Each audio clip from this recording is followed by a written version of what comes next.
This is the first episode of Salem-Keizer Coalition for Equality's Film Group Month. Each month we alternate between a show and a short film. For more information, please visit our website at www.skcefilm.blogspot.com. Enjoy.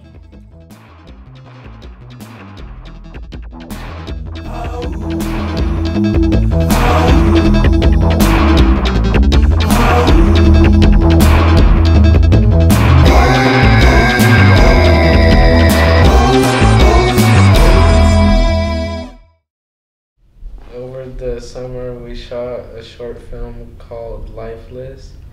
It's about a little girl that seeks love, but her mom doesn't show it to her, so she goes with her friends, but she doesn't realize they're a bad influence in her. And we shot the film with an HD camera. We edited with Final Cut Pro. And here with us is Mireille Martinez. Mireille, can you come to stage, please?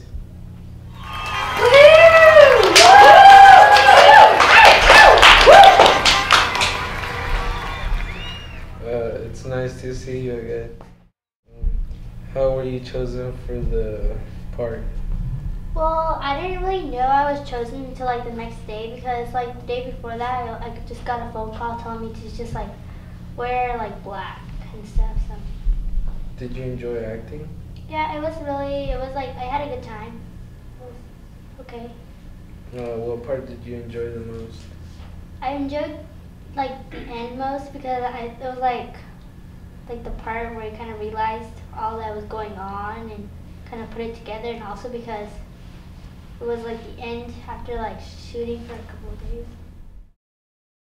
Would you like to act later on? I think I would, because I had a good time when I was acting, and I enjoyed it a lot, but depends how long the acting would take. What interested you in making the film?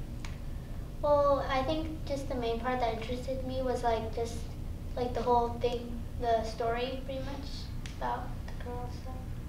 Can you talk to us a little bit about the themes?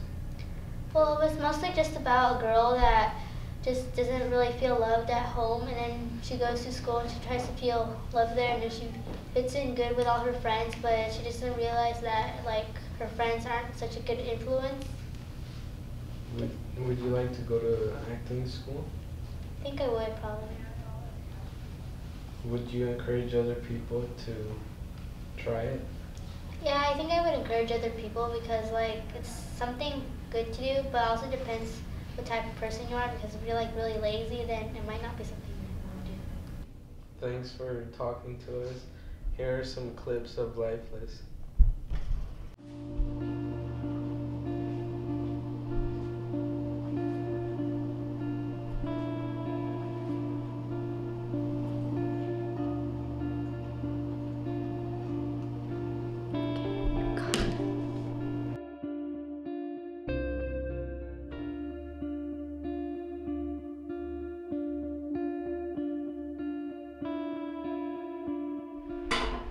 Alright, well, I guess I'll see you sometime tomorrow. I love you. Bye-bye.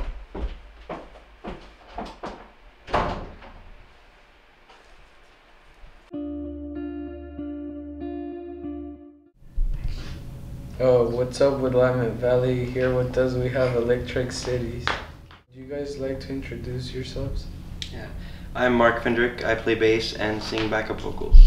I'm Derek Boaz and I'm the lead drummer. I'm Daniel Remington and I play guitar and sing.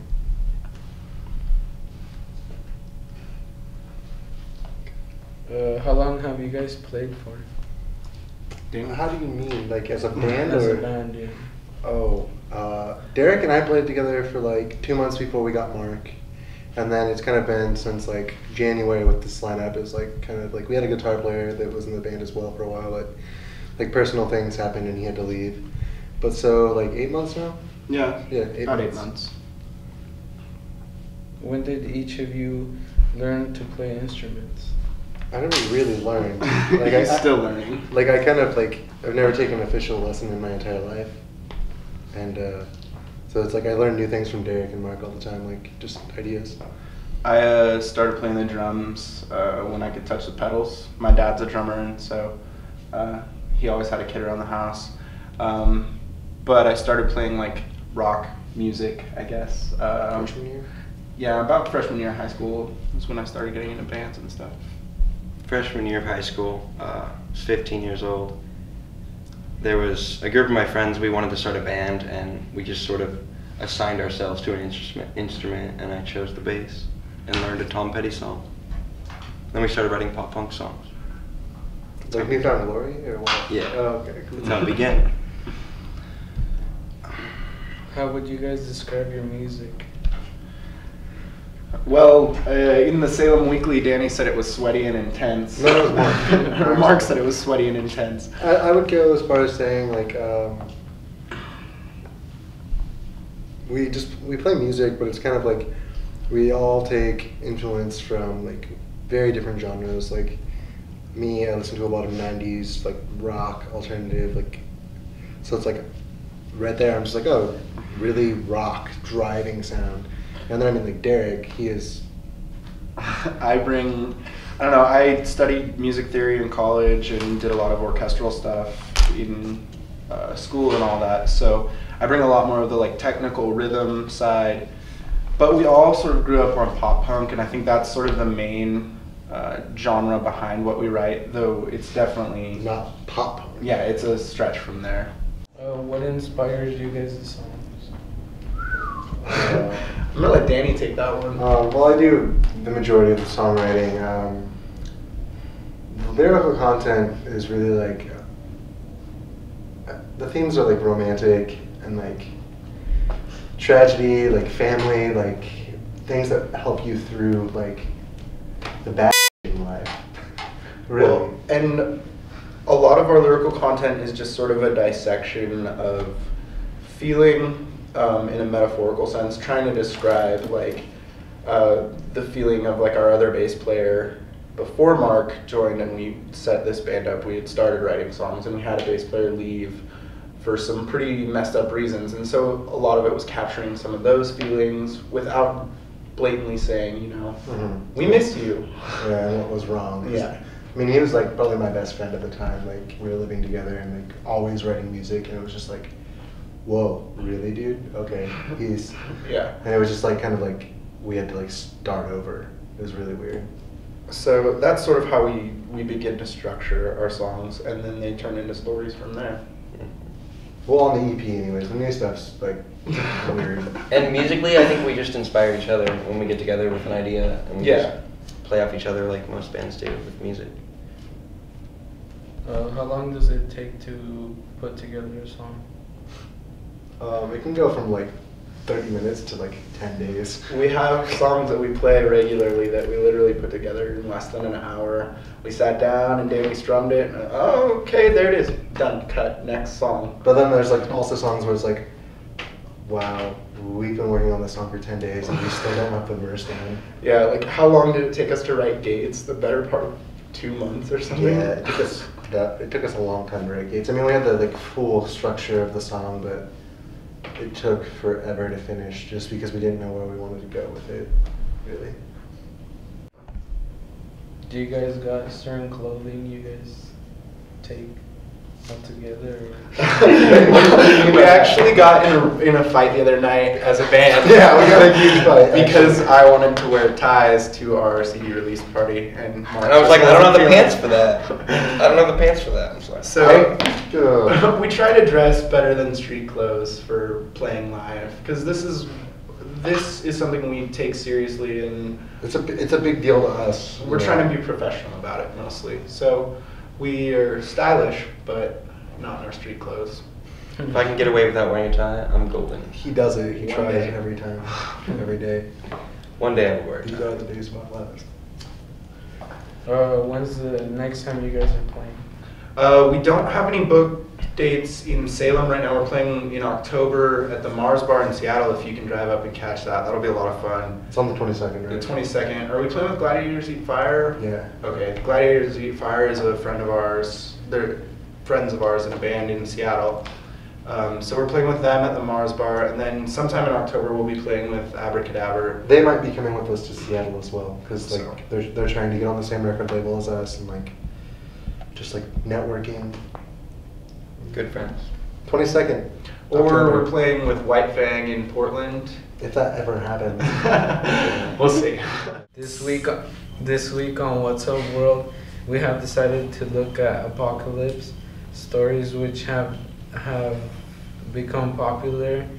We have seen a lot of movies made recently. We have a few clips from movies to show. The first movie and the second is from the movie 2012. A few members of our team have done some research to figure out where craze from the end of the world began. So what have you found for us, Yvonne? Well, the idea of the apocalypse dates back to biblical times, and it literally means the end of the world in Greek.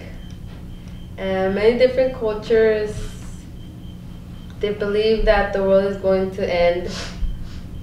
These include Jewish, Christian, and Islamic apocalypticism. People are probably most familiar with Christian version. In order for the world to end, some sort of catastrophe would have to occur. These predictions are almost all meant to be destructive punishment for our earthly sins.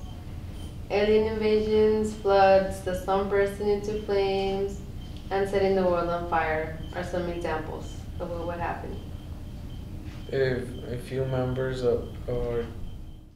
That's a very interesting thing, thank you. On the other opposite end of the spectrum, we have also researched modern apocalypse believers. What do you have to tell us? More modern apocalypse stories include tales of zombie or climate change scenarios blown out of proportion, like in 2012. The zombie apocalypse scenario began with Night of the Living Dead, a 1968 film directed by George Romero. Since then, it has been a popular end-of-the-world plot in science fiction and horror novels and films. The basic premise is that zombies or reanimated corpses inexplicably show up and begin attacking people all over the world. Authorities are slow to react to the crisis, so in these stories, the zombies eventually destroy human society. A few survivors may remain in small pockets of the earth, but most people either perish or turn into zombies themselves. Zombie theorists are usually confined to the world of fiction, but some people do take these apocalyptic ideas seriously, sort of. Fans of zombie literature have been known to try to prepare for the potential apocalypse by creating websites detailing escape plans and warning about zombie sightings, and pamphlets about how to survive zombie attacks are popular as well. Some fans have even created anti-zombie weapons to use when the time comes. So, while a zombie apocalypse is unlikely, this theory does get its fair share of attention. Thank you both. That's it for this month. See you next time.